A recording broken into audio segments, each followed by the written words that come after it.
ईशान खट्टर, विशाल चेठवा और जानवी कपूर अभिनीत film home bound की आज मुंबई में स्क्रीनिंग हुई, जहां पर मौजूद रहे फिल्म के कलाकार और फिल्म के डायरेक्टर नीरज। ऐसे में आइए जानते हैं इन कलाकारों से कि आखिर ये अपनी फिल्म की रिलीज से पहले कितने एक्साइटेड हैं। वैसे इसी के साथ आपको बता दें कि होम बाउंड फिल्म भारत की तरफ से ऑस्कर 2026 में बेस्ट इंटरनेशनल फीचर कैटेगरी में भेजने के लिए सिलेक्ट की गई है।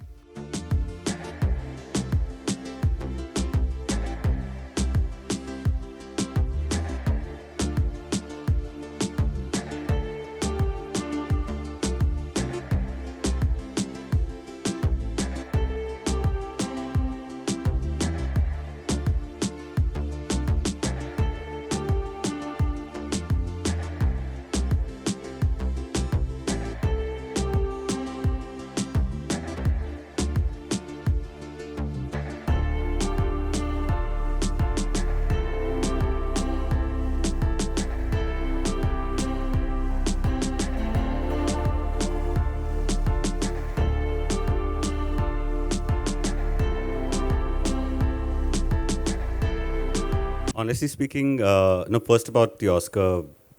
I mean, I think it's been what 2 days, and still all of us are in disbelief. We are very, very thrilled, very, very feeling honored and humbled because we feel that the stories of our heartland, our people, are stories that are deeply humane, and it's a call for inculcating empathy and humanity in people and not see the differences between each other. So that is the message that we're going with, and that going on a global stage is a huge thing for us. But having said that, I feel, I mean, Cannes, Toronto, Melbourne, all of these things happened, and we were super thrilled for the claim that we got from around the world. But personally, for me, it being homebound to India is the biggest thing. I mean, that cannot be matched with anything else. We are so eager to see how everyone sees it on the 26th of September. We have made this film for our country. We made this film with absolute authenticity and absolute integrity, and it shows. I hope it shows here, and people appreciate it. Well, first of all, good morning, everybody. Good afternoon. Thank you for being here. I've been saying this, and I'll not hesitate to keep repeating myself. This is the film that I am the proudest of. मुझे बहुत गर्व है इस film में और I think for me the journey has been truly transformative. I wouldn't think it wrong to say transformative because I think just the worldview that we were able to gather from living this journey with Neeraj Bhai. I've been a fan of his since Masan. I saw it 10 years ago before I started working as an actor. And मेरी इच्छा थी हमेशा से कि किसी एक दिन मुझे मौका मिले नीरज भाई के साथ काम करने का. I wouldn't have imagined it would have been his sophomore feature, his second film. लेकिन जब मैंने तो जाहिर है मतलब जब मौका मिला नीरज भाई से मिलने का, उनके साथ काम करने का, I was very very excited about it. But जब मैंने स्क्रिप्ट पढ़ी, that's when I realized that this film is much bigger than all of that. It's much bigger than me as an artist, than any of us as artists. And बहुत ज़रूरी film है, बहुत important film है, ना सिर्फ हमारे देश में, लेकिन मुझे लगता है कि आज के ज़माने में इस दुनिया के लिए इम्पोर्टेंट फिल्म है एंड एक्सेसिबल फिल्म है. ये किसी एक तरह के ऑडियंस के लिए नहीं बनी गई है, बहुत सोच समझ के नीरज भाई ने बनाई है so that it can reach people. And we've seen that now. It's been we've testament to that fact is कि हमने कांस जैसे ऑडियंस के सामने ये फिल्म प्ले की 800-900 लोगों के साथ मल्टीपल स्क्रीनिंग्स में. वहाँ की ऑडियंस बहुत अलग होती है, क्रिटिक्स होते हैं, फिल्म कॉनेजियर्स होते हैं. फिर हमने टिफ़ में ये फिल्म दिखाई और टिफ़ में 1800 लोग रॉय थॉम्सन हॉल में. ऑर्केस्ट्रा थिएटर है, बड़ा डर लगता है वहाँ जाने में, 3-3 बैल्कनीज़ होती हैं.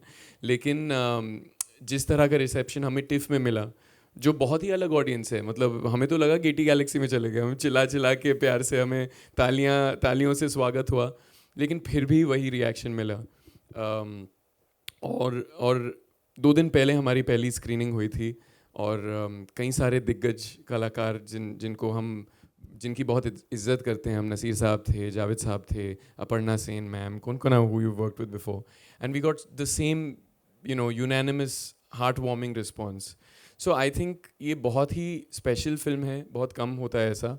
मेरे लिए पर्सनली तो मैं जर्नी की बात करूँगा ही।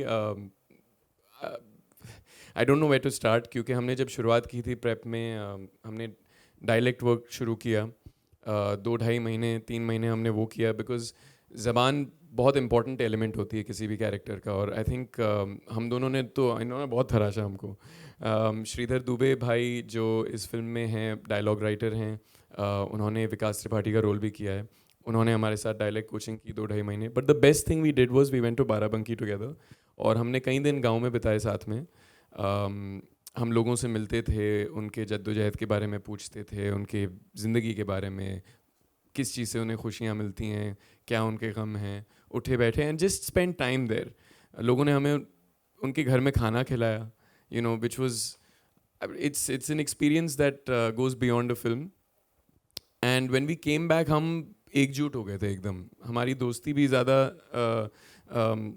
जुड़ी भी हो गई थी, ताकत हो गई थी हमारी, एज, हाँ, गाड़ी हो गई थी।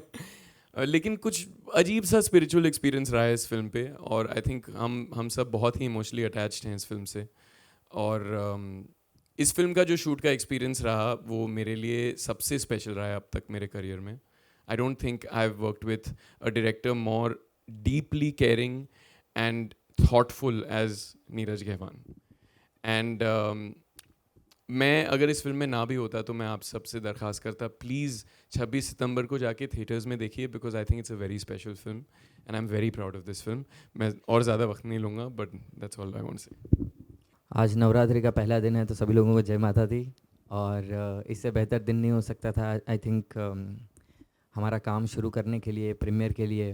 मैं बहुत ही खुश हूँ। सबसे पहले तो मीडिया के सभी लोगों को बहुत बहुत थैंक यू बोलना चाहता हूँ कि फ़िल्म के बारे में जो लोगों तक, इंडियन ऑडियंस तक और इंटरनेशनली बात पहुँच पाई है, वो आप लोगों के सपोर्ट के बिना हो ही नहीं सकती थी। तो thank you so much for that, दिल से। और जी, यहाँ पे बैठना मेरे लिए बहुत ही बड़ी बात है, बहुत ही खुशी की बात है। और जैसे कि आपने कहा कि मैं ऐसे इंटेंस रोल क्यों चूज़ करता हूँ, आई थिंक सो क्योंकि लोगों ने मुझे इस तरीके के किरदार करते हुए देखा है, तो आई थिंक कुछ लोगों के लिए इजी होता है और सेफ़ होता है कि विशाल को इस तरीके के किरदार दें। बट मैं एक बहुत ही लालची एक्टर हूँ। मैं दुनिया का कोई भी जॉनर या कोई भी तरीके का कैरेक्टर छोड़ना नहीं चाहता। और ऑटोमेटिकली पता नहीं लाइफ के कुछ एक्सपीरियंस ऐसे रहे हैं जिससे मैं हर एक काम को जब करता हूँ तो कुछ अपने एक्सपीरियंस यूज़ कर लेता हूँ, और वही चीज़ मैंने यहाँ पे की। और इस किरदार को निभाने के लिए आई थिंक मैंने एक गुरु मंत्र का इस्तेमाल किया। और ये मुझे आदित्य चोपड़ा सर ने कहा था जब मैं उन्हें फ़र्स्ट टाइम मिला था। उन्होंने मुझे कहा था कि आप अपने आप को अपने डायरेक्टर के सामने सरेंडर कर दो। और वही चीज़ मैं अभी तक अपनाता हूँ। यहाँ पे भी मैंने सिंपली उतना ही काम किया है। आई डोंट नो उससे ज़्यादा मैंने क्या किया है। नीरज सर को जब मैं मिला, और तब मेरे दिमाग में एक ही था, क्योंकि सर ने इस फिल्म पे बहुत समय बिताया है, इस सब्जेक्ट पे, इस टॉपिक पे। इनसे ज़्यादा knowledge I don't think so फ़िलहाल किसी के पास इतना ज़्यादा डेप्थ के साथ नॉलेज होगा। और बाय प्रूफ वो जो कहते हैं वो करते हैं। और इसीलिए आपको इनकी बातों में और इनकी फ़िल्मों में उतना भरोसा आता है, जो आई थिंक ट्रेलर से, और ना कि सिर्फ इंडियन ऑडियंस, बट जहाँ भी हम टिफ में, मेलबर्न में और कैन में गए, वहाँ पे सेम रिस्पांस था, क्योंकि यूनिवर्सली एक्सेप्ट किए जाने वाले फैक्ट बताते हैं सर। और यहाँ पे मेरा सिर्फ यही था कि सर ने जैसे कहा, जो हमें एक राह बना के दी, मैं और ईशान, जानवी, हम सभी लोगों ने सिर्फ आई थिंक मेरे अकॉर्डिंग सिर्फ इतना किया कि उन्होंने जो कहा वो हमने किया। और सर कभी भी नहीं चाहते थे कि हम सिर्फ एक्टिंग करके छोड़ दें। उन्हें नहीं अच्छा लगता अगर हम सिर्फ परफॉर्म करते और हम डायलॉग बोल के सब कुछ कर लेंगे। आई थिंक ये एटीट्यूड उन्हें पसंद नहीं है। वो चाहते हैं कि हम किरदार को समझें, हम किरदार को जिएं। और इसीलिए हमने, हमसे जो कुछ हो पाया हमने किया। फिज़िकली अगर मैं कहूँ तो मैं 9 से 10 किलो वज़न मैंने कम किया।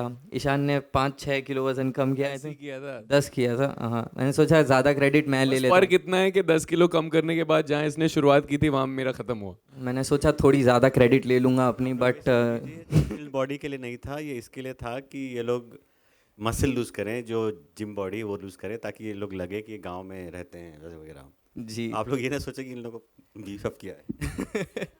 नहीं, तो ये तो फिज़िकल फैक्टर हो गया। बट इमोशनल लेवल पे भी हमें इस किरदार को समझना था। तो हम गांव जाते थे, वहाँ के लोगों को मिलते थे, जहाँ चंदन कुमार रहता है, जहाँ शोएब रहता है, शोएब अली। वो जहाँ जिस घर में रहते हैं वहाँ हम रुके, वहाँ का खाना खाया, वहाँ पे लोग कैसे बात करते हैं ये समझने की कोशिश की। तो आई थिंक ये चीज़ है। और एक और बहुत ही इम्पॉर्टेंट बात मुझे ऐसा लगता है कि हम एज एन एक्टर सिर्फ फेस ऑफ द फिल्म है, और हम अपनी फ़िल्म को रिप्रेजेंट करते हैं अपने फेस से, बातें करते हैं, आप लोगों से मिलते हैं। बट ये किरदार जब स्क्रीन पे इतना अच्छा लगता है, उसके पीछे एक बहुत ही इंपॉर्टेंट फैक्टर है, वो है टीम वर्क। जब आप ट्रेलर देखते हैं तो जिस इम्पैक्ट के साथ वो बताया जाता है, जब फिल्म देखते हैं तो उसमें जो लाइट लगी है, जिस तरीके से डीओपी ने काम किया है, वहाँ पे मेरे साथ जो स्पॉट दादा हमें चाय देते हैं, लाइट दादा जो सुबह से रात तक मेहनत करते हैं और सेट पे हमसे पहले आ जाते हैं, हम हमारे बाद जाते हैं। तो आई थिंक उन लोगों का जो कंट्रीब्यूशन है वो एक बहुत ही बड़ा कंट्रीब्यूशन है। और हमारी फिल्म एग्जैक्टली इस बारे में बात करती है, जिन्हें रिकग्नाइज़ नहीं किया जाता, एक्नॉलेज नहीं किया जाता, हम उनके बारे में बात कर रहे हैं। तो आज ये मौका मिला है, तो मैं उन सभी लोगों को थैंक यू बोलना चाहता हूँ जो इस फिल्म के साथ जुड़े भी हैं, या फिर जिन्होंने शायद इंस्टाग्राम पे ही सही सिर्फ एक लाइक भी किया है, तो वो भी एक बहुत ही बड़ा सपोर्ट माना जाता है। तो I really appreciate that, acknowledge that, and I am so thankful कि इतना प्यार मिला। और आई थिंक ओवरवेलमिंग एक्सपीरियंस था। Thank you so much, thank you. It wasn't like, let's say this also. That's, you know, it was just that these two boys. It is based on a true story, as you all know, and these two boys existed for real, and that's how Basharat Peer took that and wrote this seminal piece for the New York Times. So we picked up from that, but then, like, because they couldn't be just hollow tokens, they had to be fully fleshed out. And also, since it had to be that way, so my thing is that when I write or direct, I have to make it my own. Otherwise, I find it very difficult to, like, feel for it. I have to feel for it. I have to, like, so then I actually went deep dove in my own childhood, my own teenage, and try to understand what I went through. Because a large part of my life I've been passing and masquerading as upper caste member, and then I came into my own. So this is sort of similar to how Chandan's arc has been. Um, so the idea has been not to, like, snuff it with too many issues or whatever. This came organically. And also, it is also like, okay, fine. I'm from a particular community, but I can't be presenting it like one goodie, whatever. So I had to also call out my own thing, and this happened because I grew up in a patriarchal household. So I had seen how my sisters were favored more than me, and that shame I carried for a long time. The shame of hiding my identity and passing off as someone else. I had to put it out on film. Yeah, I was favored more than my sisters, and like they would tell my nephews and nieces were told that your Neeraj mama was very cute, and then that's why we were favoring. But no, I realized that it was not because I was cute a little bit. It was just because of male. So I had, and actually, it's also my real sister's name, Vaishali. So she saw it yesterday, and she felt like, I didn't realize all of this, and like she was quite overwhelmed. So yeah, so it's not by, like, design, but it's by organically how, you can't put characters as just like unidimensional. That, and also we each of them, like either Shoaib's character or Chandan's character, they're not monoliths. They have to have some three dimensionality to them. They need to have flaws. They need to have. They can't just be like hard-working, very jujharu people. They should also have some innate flaws in them. So that was the whole idea. अब दोनों इतने good looking हैं, क्या लोग बोलेंगे गांव का दिखेगा नहीं। एंड ये हमारी धारणा बन चुकी है, काफ़ी लोग सोचते भी हैं कि शायद अरे ऐसे तबके के लोग आप इतने फेयर स्किन क्यों दिखा रहे हैं, आप जानवी कपूर को एक दलित कैरेक्टर क्यों बता रहे हैं। बट मैं कहता हूँ कि हमारे भारतवर्ष में हर तरीके के लोग हैं, हर तरीके के वो हैं, तो उसमें मुझे कभी वो नहीं था। मैं सिर्फ ये देख रहा था कि इनमें एक्टिंग का टैलेंट और अंदर से भूख होनी चाहिए, होड़ होनी चाहिए कि भाई इस किरदार को हम बहुत शिद्दत से निभाएंगे। और उससे भी ज़्यादा ज़रूरी मेरे लिए, जैसे ये लोग बता रहे थे, उससे मेरे लिए क्या है कि अब सभी अच्छे एक्टर्स हैं, दोनों सभी सारे अच्छे एक्टर्स हैं, तीनों के तीनों। लेकिन मेरे लिए था कि आप सिर्फ परफॉर्म करोगे, लाइनें बहुत अच्छी बोलोगे, बहुत अच्छा मूवमेंट करोगे, बस ये ही काफ़ी नहीं था। मैं चाहता था कि क्योंकि हम चारों जो फिल्म में, हम सारे जितने भी फिल्म में हैं, हम लोग एक पूरे समाज को रिप्रेजेंट कर रहे हैं। शायद वो हज़ारों चंदन हैं, हज़ारों शोएब हैं, हज़ारों सुधा हैं और हज़ारों वैशाली हैं इस दुनिया में और हमारे भारत में, जिनकी कहानी हम बोल रहे हैं, तो हमारे पास बहुत बड़ी रिस्पॉन्सिबिलिटी है। तो मैं चाहता था कि ये सब लोग उतनी शिद्दत से कैरेक्टर्स को समझे। तो हमारा वो जो सफ़र रहा है ना, कि जो समझने की, मतलब जस्ट टेक्स्ट नहीं, जस्ट डायलॉग नहीं, उसके पीछे क्या क्या है, क्या हुआ है, क्या नहीं हुआ है। जैसे कि एग्जाम्पल के तौर पे, जैसे the first lesson that they went with was, इन लोगों को तीनों को मैंने किताब दी थी एनाहिलेशन ऑफ कास्ट, वो पढ़ने के लिए। उसके बाद धीरे धीरे मैंने इनको वो सब बताया। फिर हम लोग गाँव में घूमे ताकि इनको रियल एक्सपीरियंस मिले, क्योंकि किसी का लिव्ड एक्सपीरियंस आप रेप्लिकेट नहीं कर सकते हैं। आप जितना हो सके करीब पहुंच सकते। तो मैंने को, तो इसीलिए इन लोगों की कास्टिंग हुई है, क्योंकि हाँ, क्योंकि वो आपको लिव्ड रियलिटी के जितने करीब पहुंचेंगे। तो मैं यही चाह रहा था कि ये किरदार आपके पास नहीं आने वाले, आपको जाना होगा, आपको सफ़र तय करना होगा कि यहाँ से आप उठेंगे, शहरों से, अपने अपने प्रिविलेज लाइफ से निकल कर आप वहाँ जाओगे और उस चीज़ से रूबरू होगे, तभी वो आप में अंदर समाएगा। तो इन लोग, मतलब मैं अभी दोबारा फिल्म बनाऊंगा तो शायद इन तीनों के साथ दोबारा बनाऊंगा। जी, हम कोशिश करेंगे कि आपके सवाल का जवाब हम पूरी शिद्दत से दें, बट हम स्पॉयलर्स ना देंगे क्योंकि अभी इंडिया में लोगों ने देखी नहीं है कि आप फिल्म। लोगों ने देखी है फिल्म, आप समझ सकते हैं कि तो अगर डिटेल वो, में जाए बगैर मैं आपके दोनों वाक़ये का, मैं दोनों सीन्स का जवाब दूँ। I start. हाँ, मैं एक्चुअली हाँ, ईशान के सीन के बारे में ही बोलने वाला था। आई थिंक ईशान के ऐसे 2 सीन हैं जो इमोशनली बहुत चैलेंजिंग थे। तो मुझे ऐसा नहीं लगता कि मैंने उतने चैलेंजिंग सीन किए हैं, बट ईशान के सीन मैंने जो देखे तब मुझे ऐसा लगे कि it was very difficult for him. और मैं उन्हीं सीन के बारे में, I think Ishaan, if you share your experience would be better, I think. नहीं, देखिए, चैलेंजिंग तो कोई भी सीन हो सकता है, अक्सर ऐसा होता है, और विशाल ने पहले इंटरव्यूज़ में कहा भी है, और मैं इस बात से पूरी तरह से सहमत हूँ कि अक्सर ऐसा होता है जो पेपर पे सबसे मुश्किल सीन लगता है या इमोशनली इंटेंस सीन लगता है, वो किसी ना किसी तरीके से हो जाता है, बिकॉज आई थिंक आपका पहला कनेक्शन बतौर एक आर्टिस्ट, एक एक्टर, उन चीज़ों से बनता है ऑन अ बेस लेवल। पर जो सीन ज़्यादा सिंपल होते हैं, जिसके बारे में आप शायद ज़्यादा सोचते नहीं हैं, आप ज़्यादा घबराते नहीं हैं उन सीन से, कहीं ना कहीं उनमें कोई कॉम्प्लेक्सिटी आ जाती है, कोई tricky is the word that we use, कि वो ट्रिकी सीन्स हो जाते हैं और उनको समझना और उसका सुर पकड़ना कभी कभी मुश्किल हो जाता है। इस फिल्म में मेरे साथ पहली बार ऐसा हुआ, अक्सर मेरे साथ ऐसा ही होता है, और विशाल का भी एग्जाम्पल है, तुम प्लीज़ जवाब देना अपना, क्योंकि is being very humble, but Vishal ने मतलब ज़बरदस्त काम किया है इस फिल्म में। I am so proud of the work that he has done, and not just me, I think everyone in our team is. Sorry, एक चीज़ ऐड करूंगा। जैसे विशाल का जब पूरा जो कोविड चंक है, जब हम चल रहे हैं ना, मुझे बीच बीच में लग रहा था कि सच में बीमार तो नहीं पड़ गया। एक बार देख लो, क्योंकि वो सच में इतना इसने रियलिटी से वो किया है ना, मतलब मैं चेक कर रहा था कि ये ठीक है ना। और एक छोटा सा मैं इसमें ऐड करने के एग्जांपल दूंगा, एक सीक्वेंस है फिल्म में, उसी वॉक में, जब फिजिकल एक रिएक्शन आता है इनका, तुम्हें पता होगा मैं किसकी बात कर रहा हूँ, ज़रा ढूंढिएगा उसको फिल्म में। इतना कमाल किया है इसने, हमको वाकई में लगा था कि ये शायद बीमार पड़ गया, तो तो और भारी भी था यार उठाने में, बट 9 किलो कम करने के बाद भारी था। हाँ हाँ मैंने भी तो कम किए थे। सामान भी था साथ। तो ये है कि पहली बार मेरे साथ मेरे करियर में ऐसा हुआ कि जो सीन पेपर पे सबसे मुश्किल था, वो ही साबित हुआ सबसे मुश्किल मेरे लिए परफॉर्म करने में, और वो वही सीन है जिसका आप जिक्र कर रहे हैं।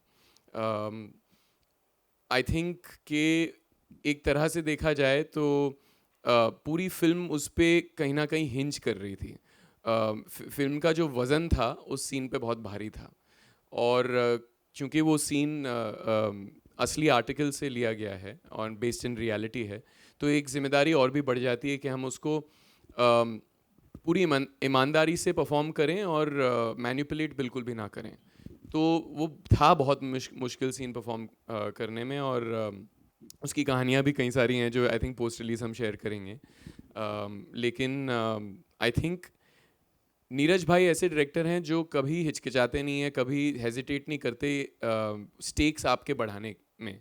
वो कह भी देते हैं कि देखो यार ये, और ये मेरी पहली फिल्म में मजीदी सर मेरे साथ किया करते थे, और मैं एक जवान एक्टर था, मेरा क्राफ्ट रॉ था, लेकिन मुझे डरा डरा के भी करते थे, and that was not the intention, but he would always say कि ये बहुत ज़रूरी सीन है and we can't take it for granted and we can't be lax on this. तो आई थिंक हम दोनों डरे हुए थे इस सीन को लेकर कुछ हद तक, लेकिन आई थिंक जिस तरह का माहौल नीरज भाई के सेट पे होता है, everything is supporting the actor, everything एक चीज़ मैं कहूँगा, गेट कीप नहीं करेंगे इस चीज़ को, एक प्रोटोकॉल है इनके सेट पे जिसको ये कोड 360 बुलाते हैं। तो कुछ ऐसे सीन्स हैं जो बहुत इंटेंस सीन होते हैं जिसमें कोड 360 लागू हो जाता है हमारे सेट पे। द फर्स्ट एडी सेज के कोड 360 एक्टिवेटेड, तो सारे यूनिट के मेंबर्स हैं वो जो सीन का जो टोन है, सीन का जो सुर है, उसमें फंक्शन करने लगते हैं, उसी सुर में काम करने लगते हैं। तो कहिए एक इमोशनल सीन है तो लोग ज़ोर से बातें नहीं करेंगे, एक्टर को बिल्कुल भी छेड़ेंगे नहीं, एक्टर से बातें नहीं करेंगे, क्लैप भी अगर दी जाएगी तो सॉफ्ट क्लैप दी जाएगी शॉट से पहले। अगर गुस्से वाला सीन है तो क्लैप हार्ड क्लैप होगी। ऐसे क्लैप जो सीन का टोन है, इमोशन है, उसके हिसाब से देना है, उसी टोन में देना है। तो इन चीज़ों से बहुत फ़र्क पड़ता है। नीरज भाई म्यूज़िक भी यूज़ करते हैं जो मेरे लिए सबसे बड़ा बोन है। अगर मेरे करियर की शुरुआत से कोई एक प्रोसेस है, क्योंकि मैं मानता हूँ कि हर फिल्म के हिसाब से प्रोसेस आपको बदल लेनी चाहिए, एक्टर की प्रोसेस फिल्म पे कभी हावी नहीं होनी चाहिए। लेकिन अगर एक कोई ऐसी चीज़ है जो मैं पर्सनली हर फिल्म से एक एज ए रिचुअल करता आया हूँ, वो है यूज़ म्यूज़िक। तो मुझे जब पहला पेचेक मिला था मेरी पहली फिल्म पे बियॉन्ड द क्लाउड्स में, तो मैंने उसका इस्तेमाल एक छोटा सा स्पीकर ख़रीदने में ही किया था और उसी फिल्म में मैं यूज़ कर रहा था। वो स्पीकर मेरे वैन में रहता था या फिर हेडफोन्स लगाए होते थे। और म्यूज़िक से मुझे लगता है कि इमोशंस जो होते हैं, भावनाएं होती हैं, वो कहीं ना कहीं वो उभर के आ जाती हैं बाहर। That's my feeling and I think it's a very simple thing to get out of your head. अक्सर हम ओवर थिंक कर लेते हैं, जब अटक जाते हैं अपने खुद के थॉट्स में, तभी रुकावट आती है सीन में फ्लो करने में। तो I use music a lot and he इसमें हम लोग we should acknowledge the music that for this specific thing that you talking about. पे रहते हैं। उसमें कहीं 3-4 गाने थे जो हमारे थे, लेकिन उसमें सबसे स्पेशल जो गाना था जो काफ़ी मुझे प्रभावित भी किया और बहुत सालों से, और ये फिल्म के लिए एक प्रेरणा स्रोत रहा है पूरी फिल्म के फिल्मांकन के दौरान और उसके लिखने के दौरान। मैं सुबह उठ के मतलब 4 बजे उठ के लिखना शुरू करता था और कुछ नहीं आता था, वो गाना सुनता था तो कहीं एक मिल जाती थी। वो था राह पे रहते हैं, जो गुलजार साहब ने लिखी है, आर डी बर्मन, नमकीन पिक्चर का गाना है। तो ये इतना हम लोगों को, मतलब मैंने ईशान बहुत सुनने लगा था, मैंने बोला तुम मत सुन क्योंकि वो क्लाइमैक्स के लिए रख, उसको यूज़ मत कर ज़्यादा। तो And I think just to add to that, sometimes it's not necessary to accept another person's way of living, ideology, way of thinking. You do not have to accept it as your own or accept it at all. Sometimes it's enough to just lend a ear and listen and have the tolerance, or I don't even like the word tolerance because intolerance क्यों ही होनी चाहिए. I feel just to have the openness of heart to just listen and yeah, make space for the other. I think sir ने और ईशान ने हर एक चीज़ बता दी। मैं छोटे सेंटेंस में आई थिंक इतना कहना चाहूँगा कि इंसान को इंसान की तरह देखना चाहिए और उसके बीच में जाति या रिलीजन या कलर, हाइट, बॉडी, क्या खाता है क्या नहीं, उन तरीके से नहीं देखना चाहिए। और दूसरे के पॉइंट ऑफ व्यू अंडरस्टैंड करने की अगर कोशिश करें तो आई थिंक हर एक प्रॉब्लम का सॉल्यूशन हो सकता है। प्यार को प्यार रहने दो, रिश्तों का इल्ज़ाम न दो। देखो, मैं तो कभी भी बोलूँगा कहानी ही सबसे ज़्यादा ज़रूरी है।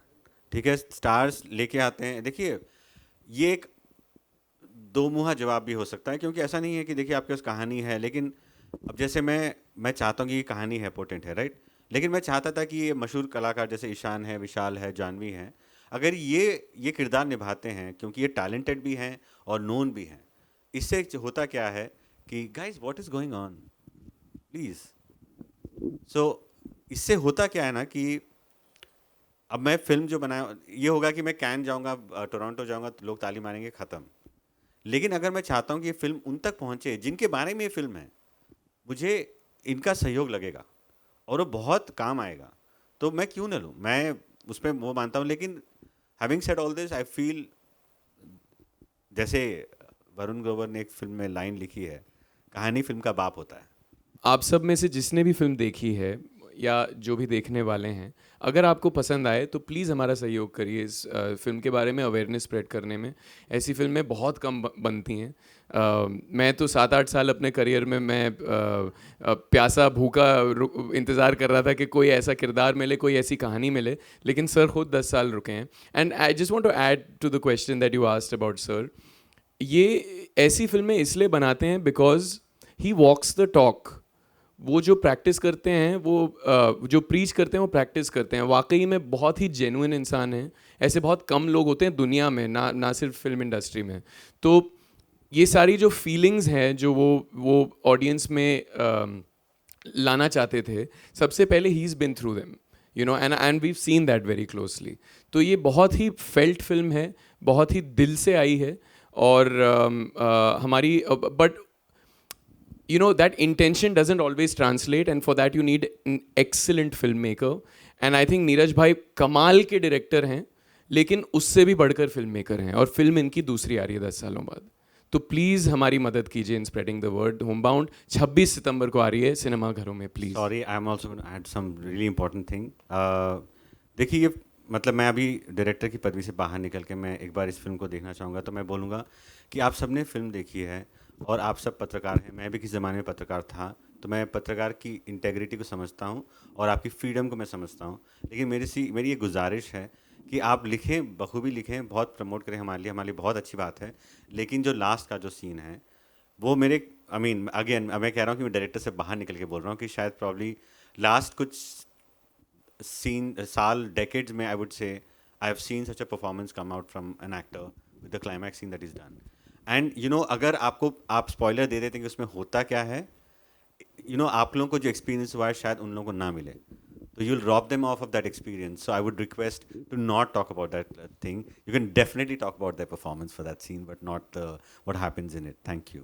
मैं भी, अब सबने कहा है तो मैं भी थोड़ा सा। सो सबसे पहली चीज़ मैम जो मुझे बहुत खूबसूरत लगी, नीरज भाई किसी भी फिल्म को शुरू करने से पहले एक टीम मीटिंग करते हैं।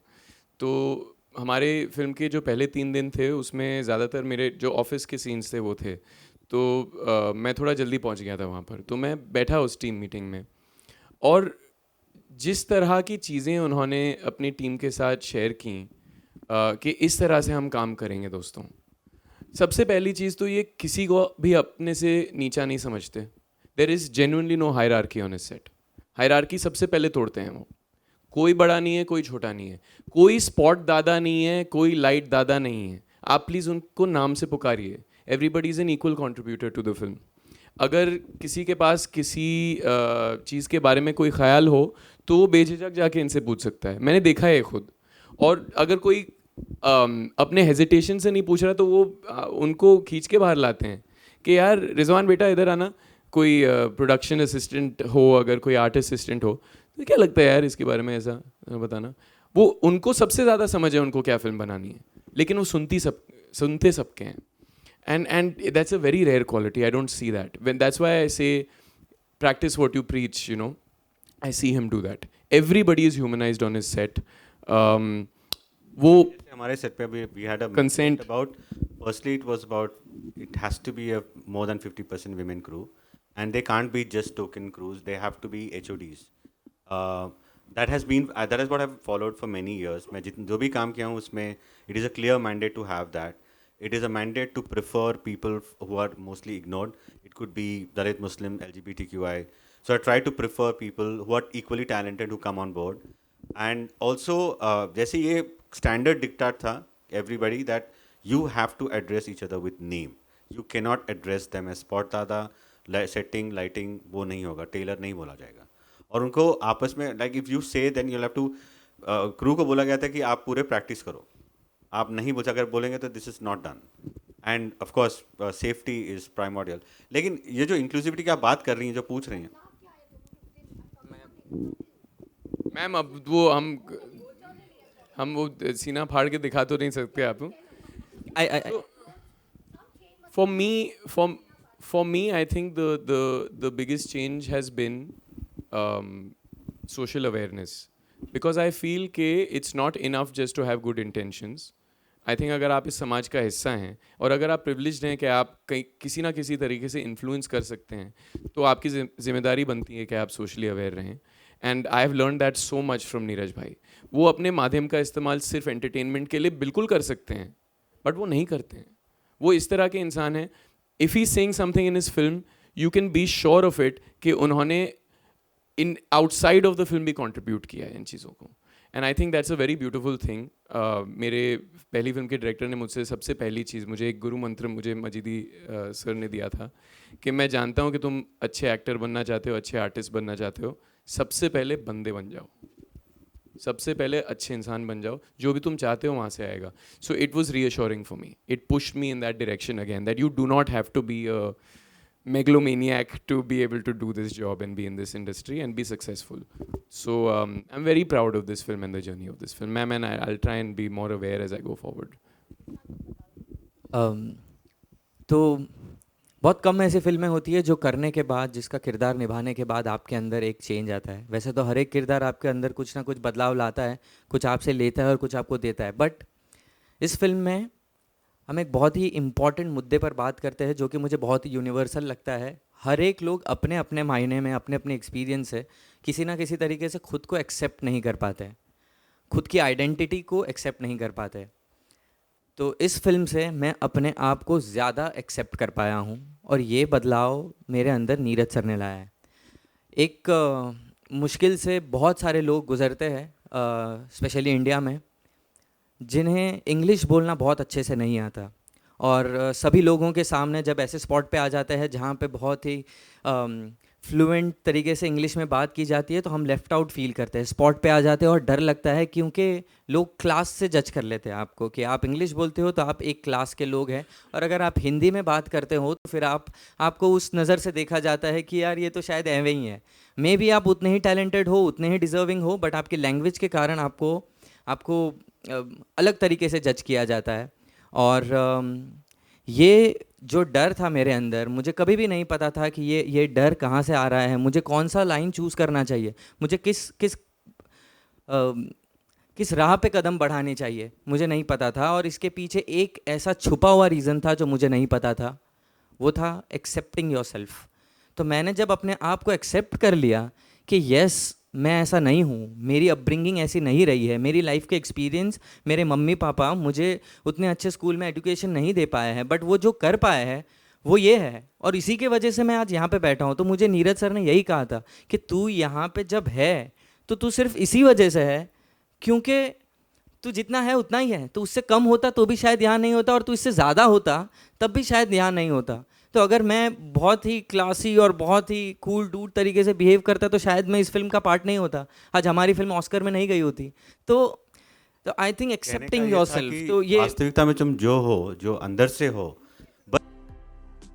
तो देखा आपने भाई, ये कलाकारों का क्या कुछ कहना है अपनी इस फिल्म को लेकर. उम्मीद करते हैं कि ये फिल्म ढेर सारी ऊंचाइयों को छुए. मुंबई से ब्यूरो रिपोर्ट.